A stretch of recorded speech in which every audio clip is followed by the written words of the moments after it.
It is time for us to hear from a gentleman that has traveled a little over 200 miles to be with us today. But he has traveled thousands of miles over the last 30 years to be in more than 100 countries around this world, entertaining crowds with his spectacular basketball skills, soaring through the air with slam dunks. But it all started in the great little state of Texas, within the walls and the gyms of the San Antonio Independent School District.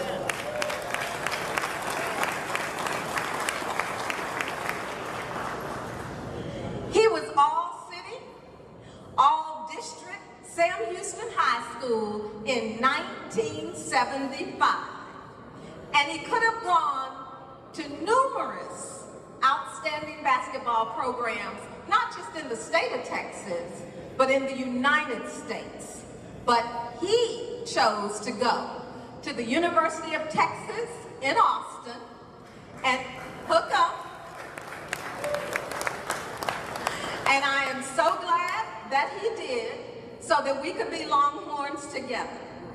However, I've known him since we were 10 years old, and he had hair. And so there's some stories that are to be told. A few of his teammates, just a few, are here today to help us to celebrate. And at UT, Ovie and a few of the fellows that are here today were just a handful, ladies and gentlemen, of the black athletes at the University of Texas in the 1970s.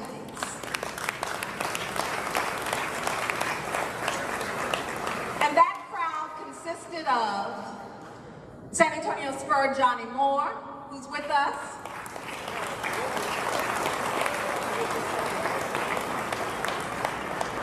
and Ron Baxter, who's with us, and Mr. Ed Johnson, who is with us today. Obviously, you can tell they're basketball players. It's been a few years, but they're basketball players, ladies and gentlemen. So we're happy that they're here to celebrate with Sam Houston and to be a part of this great event today. They were a part of the magic team that charmed the crowds at the Frank Irwin Center. And Ovie's leaping ability and his Superman dunks, they sold out crowds, ladies and gentlemen. And that was Longhorn basketball.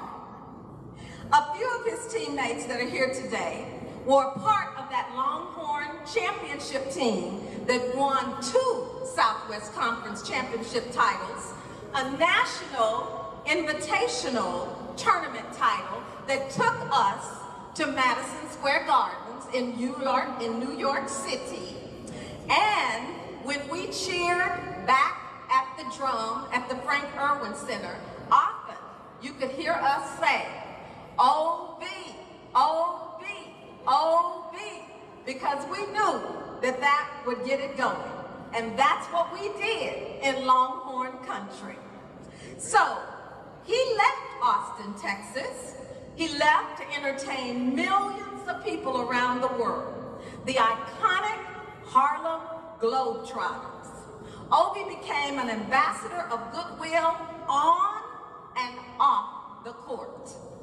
He became a part of the legacy that was featured as many as 400 games a year, entertaining audiences, world leaders, popes, and presidents. That's what our Ovie from San Antonio, Texas, from Grant Elementary did. And we're proud of that. I know him, and many of you know him as Ovie, whom throughout the world has relationships with many friends. His passion for mentoring and supporting young boys and girls allowed him to establish the Boys and Girls Club Ovie Dotson Basketball Camp of San Antonio, the Basketball Magic Camp in Australia, Ovie has served as director of basketball and hosted camps with former San Antonio Spur, his college roommate, Johnny Moore. He has a compelling story. And ladies and gentlemen, I'm going to let him tell you today, because he is my friend, a man of God, a product of Grant Elementary, Raleigh Junior High, a Sam Houston High School basketball standout, a University of Texas fan favorite, and a 2022 UT Athletics Hall of Honor inductee, and a member of the world-renowned Harlem Globetrotter.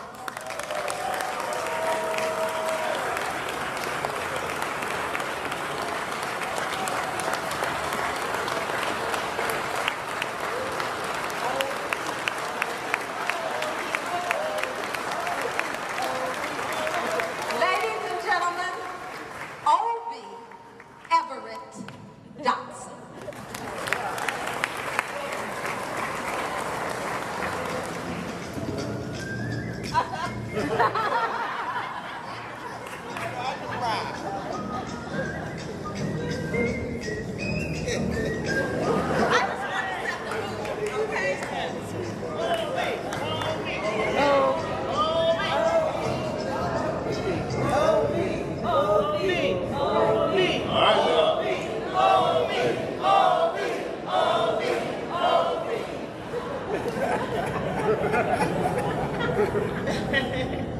Thank you. I was doing all right till y'all did. It's a pleasure and an honor to be among you guys today and with you.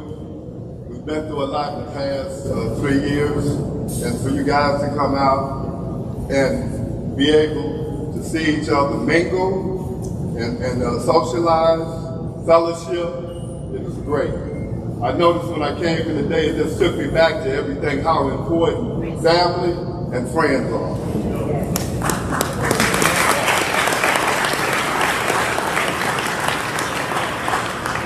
And also, it took me back to the tears. I saw Miss Marshall. I saw some of my mother's classmates.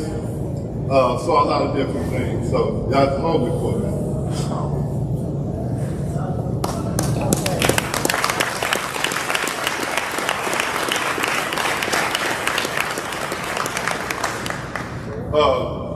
My mom was so proud of me, and she really instilled a lot of good things in me. And a lot of people in this room, you don't know how I really feel about you, because we talk about the village, and we talk about raising kids. I'm a product of this village, and I try to carry myself that way. And thank you for supporting me.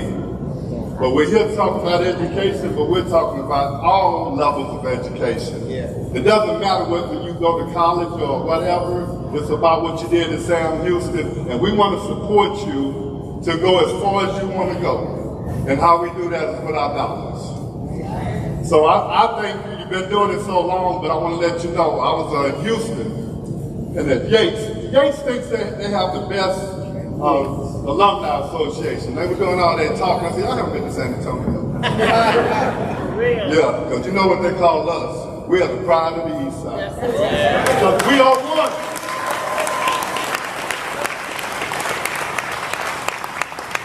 I want to introduce my family, my wife, Anita. And Anita and I just celebrated 26 years, March 1st. I want to introduce my brother and my sister, Jan, David Ray, my brother-in-law.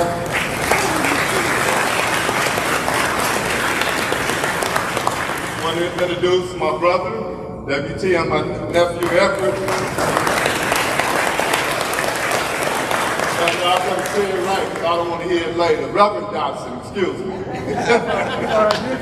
I'm just joking, guys. But what I want to get back to is my family's so important to me. I want my cousins to stand, Tony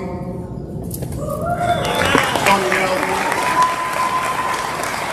Paulette, William Martin,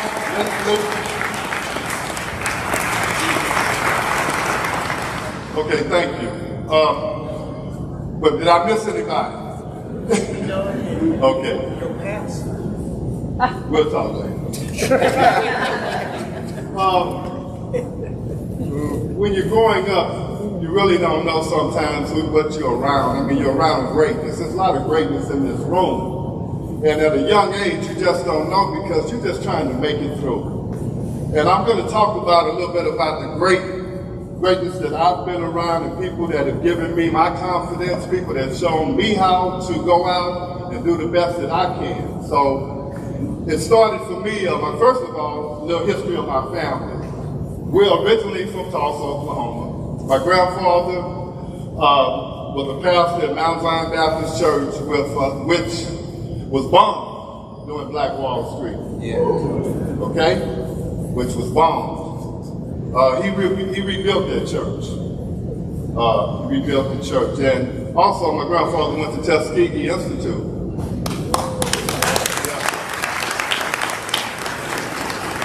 Yeah. And Booker T. Washington was one of his professors. I got my first basketball from a gentleman named Marcus Haynes of the Harlem Globetrotter. He was my daddy's friend. When you're a preacher, you know everybody, right? But I got my first basketball. And I'm not saying I didn't know that. I mean, this is all history, and I think we need to keep the history going at home. We need to talk more about our families, talk about the neighborhood, because I think we're missing that. So I just want to kind of throw that out there. But going on, Marcus Haynes is in the NBA's Hall of Fame. There's only one Hall of Fame, but he's in there with Mother Lloyd Lemon. He's in there with George Gervin, David Robinson, all those guys. So I'm talking about the real Hall of Fame. The Globetrotters, and I want to give you a little history lesson because it's important. 1927, the Globetrotters started playing. Now, kids today, people our age or whatever, they probably know a little bit of the story, but I'm going to tell you a little bit of it. And I promise I won't be long. During segregation, we couldn't play in the NBA. The Harlem Globetrotters and the Wrens, they were the best teams in the world at that time. So we had all the best black minority ball players then. So the NBA, the Globetrotters would play so the NBA could draw a crowd. So all the steps, all the things that are happening today, we started that. And when I say we, I'm talking about Sweetwater Clifton. I can go all the way back. We're talking about famous black men that pillowed that for things to be where it is today. But a lot of times we don't get credit for it. Marcus Haynes would have been the first Globetrotter to play in the NBA if they would have sold his contract. And when I say sold him, they wouldn't let him go. The Globetrotters wouldn't let him go. So moving on, during my time, I moved to El Campo, Texas. My neighbor's name was William Bell. Now I'll tell you, I got a crazy life. He actually played for the Kansas City Monarchs. So you understand where I'm going. I've been around all this all my life. It's kind of amazing, but I'm proud as a black man to have this in my repertoire. I mean, I'm really excited about it. It's good. Now, baseball was my first passion. Mr. Bell actually coached the Kansas City Monarchs. And he's also in the Hall of Fame, Negro Hall of Fame. So, people don't realize I was probably a better baseball player than I was basketball. Only a few people know that in this room. And I should have stuck with it. They make more money. And you play longer. But anyway, what I'm trying to get at is that I've had all this in my life, but really some of it I didn't know because I was so young. So I'm not trying to paint a picture like I knew all these people, but what I did find it was something special about it. Because I held on to that to be where I am today. So I moved to San Antonio rather, and we talked about Grand Elementary. Well, during that time, I played baseball, so I got put on a team, and this is when my story begins. Got put on the team, And I thought I was better than the coach and everybody else. Okay? This is my story. Coach brings me home. Said, Dotson, give me a ride home. I said, okay, thanks, Coach. We come in, he rings the doorbell. Miss McKinney, I need to talk to you. I said, come on in, Coach. She goes in, sits down, he goes in his wallet. This man gives my mother her money back. Not because I was so good, but I was a knucklehead. I had a bad attitude. I thought I knew everything. I was uncoachable. That was the day that changed my life. Because see, nobody wants to be around you. You can have all the education in the world, but if you can't get along with people, if you don't have any people skills, you're going to be on a team by yourself.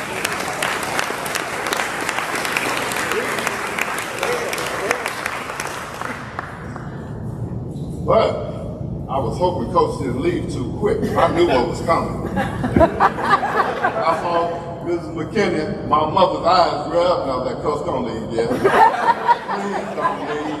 Because I knew I was going to get it. But moving along, I at Grant also ran into a gentleman that was fresh out of college. His name was Ovie Dotson. Fresh out of college, I had no clue, but I knew everybody liked him. But you know what? I figured it out later. Because I saw what he was about. Stern, to the point, nice, neat. You know, that's the way Ovie rolled, just like that. He was Coach Carter. Ovie Dotson was before Coach Carter. Because the way he walked around, he kept everybody in check. So I always called him Coach Carter. So that was my thing. But actually, he was the first black quarterback at Jefferson. He quarterbacked at Bishop, so that's why we honor him. That's why everybody knows him, the way he carries himself. And that really meant a lot to me.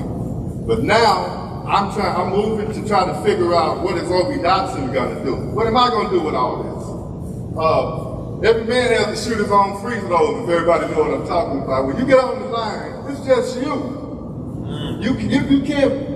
Fran can't shoot my free throws. My wife, Anita, can't shoot them, my brother. I have to make you by yourself. So what direction am I going in? What am I going to do? I can't lean on everybody else what they're doing. So my grandfather had the plan for me. Treat everybody nice. Speak to everybody. You don't have to know everybody. Walk by them, but speak to them. Where I'm going, people skills are big with me. If you notice when I came in here today, I probably know everybody. I know somebody at each table. I guarantee you that.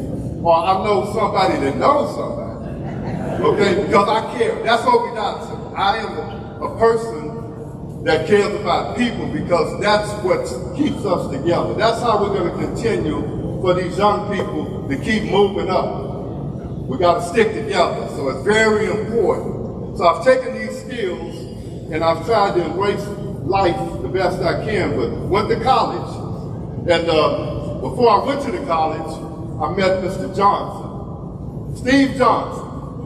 A lot of people in this room might not know who he is, but Steve Johnson is something else. He was young, out of college. He went to the University of Texas. And I was like, he was trying to tell me about it. I don't know anything about the University of Texas. I'm thinking about our schools. I'm thinking about going to Prairie View. I'm thinking about going to Bishop. You know, I'm thinking about going to Fisk. I mean, I could just go on. I'm thinking about all the schools. And Mr. Johnson was trying to tell me at that age about UT. Anyway, we'll get back to that because it happened. But the University of Texas was not ready at that time. That wasn't something I was looking forward to doing. So through my career, it took me a while to embrace that opportunity. So what I'm saying is to the point, my relationships in high school with my teammates, they're all here right there. I see them all together. Yep. Raise your hand, my guys. Yeah.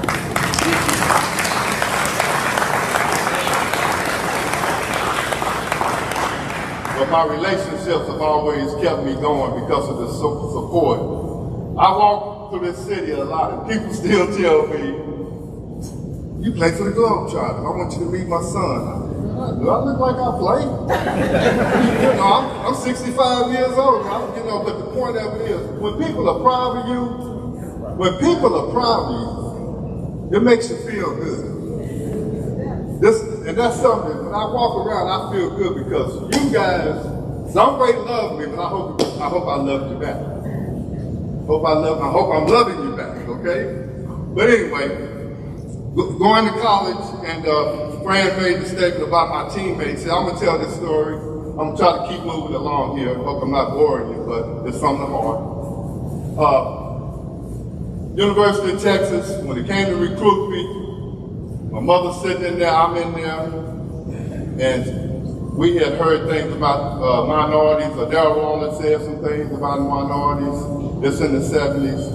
Well, we decided then, if I got my education there, I'd be in the state of Texas, and it would be a bonus.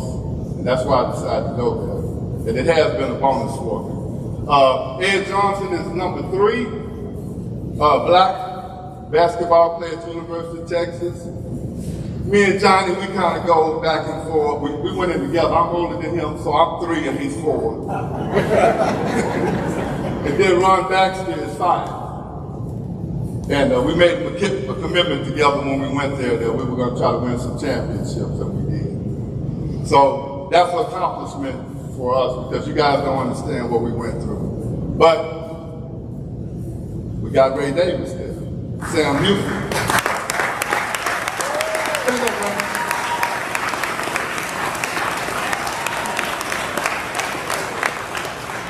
Because you never know who's following you, you never know who's watching you. And I always try to lead by example with the guys at Sam Houston. The older guys passed it on to me, and I tried to pass it on to them. So that's what I've always tried to do. I'm still trying to do it. I'm in business now, and I try to help everybody that I can. But one thing I'm going to pass to the youth, I cannot want it more than you want. If you ever run in that case where I'm wanting your job more than you, we got a problem. Okay? So we all got to stay tough and think about the roads that we are taking and make sure that we do the best that we can. But the relationships are so important. I've had 5 jobs and they're all from the University of Texas. Can you believe that? 5 jobs. But I'm going to tell you a story about one. Woo. I was in the job interview, and the guy told me, well, we already have our guy. Our girl or whatever. We already have him. And they said, I'll take you as a courtesy. I'll interview. I said, okay. So he went and started. He said, I can't afford you. I said, I'm here for a job. Don't do me like that. Anyway, make it short. The guy got on the phone and called his boss, and he said, this guy Dotson is out here. He said, Dotson? He said, Ovie Dotson? He said, yeah. He said, did he tell you he went to UT? He said, I haven't finished his resume yet. He said, don't worry about it. We don't need to look at that. He said, Ovie never got in trouble. He spoke to me in the dorm every day. He speaks to everybody. That's 48,000 people. That's 48,000 people, and I don't know them, but I will speak to them. And I'm going to leave you guys with a couple of things, but I want to make a shout out to somebody that's really helped me with that. I've been around a lot of pros. Guess what?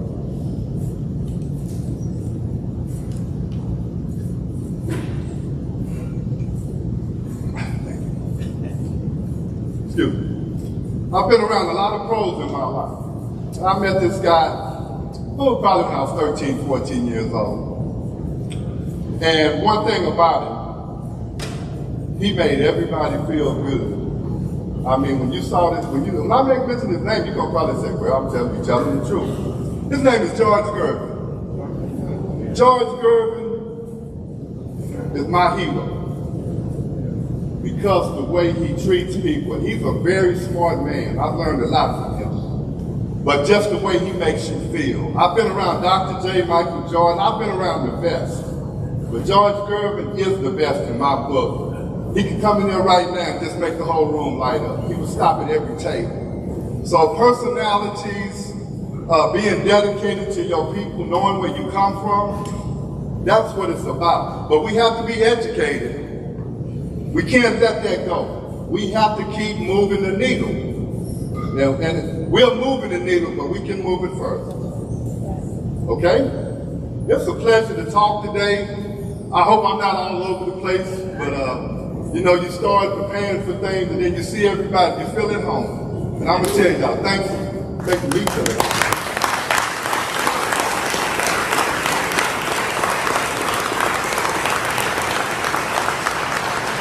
And my last statement is this.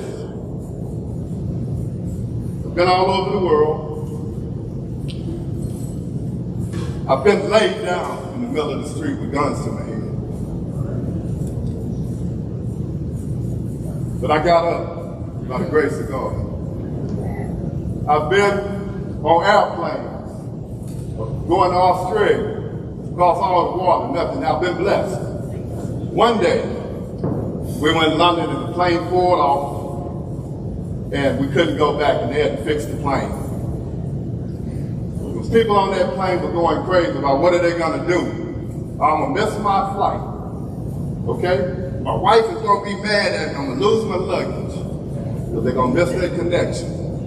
But I'm going to tell you one thing right now. I wasn't worried. But I got my connection. All you got to do is call his name. Thank you. Thank you.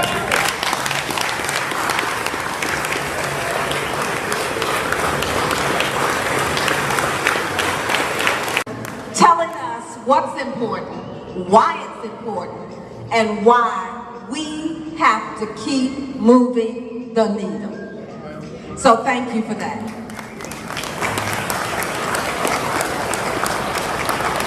Yes, sir. Ladies and gentlemen, before we depart, since we are talking about relationships and people, I want you to make note in your program book that we, the Friends of Sam Houston, during this period of time, lost two very, very special people that were part of the Friends of Sam Houston committee, and we wanted to recognize and honor them in our loss, and that's Miss Edwina Fanner and Mr. James Dickerson. And we gave a memorial page because they gave so much to this Friends of Sam Houston committee and in numerous other ways in the city of San Antonio for their community service. So we'd like to recognize them and give honor to their memory today. Thank you. Now we would like to present this beautiful plaque to Mr. Ovie Dotson. You did an awesome job. And all the young people that are in the audience right now, didn't he inspire you? Yeah. This was an inspirational talk to give each one of you young people that are in the audience at this time. Thank you. Just want to say thank you again, and it's a pleasure to be here, and I look forward, and hopefully, I want to just say one thing. I'm not leaving town till tomorrow, so when I get to Seguin, y'all can start talking about me, but let me get to Seguin first.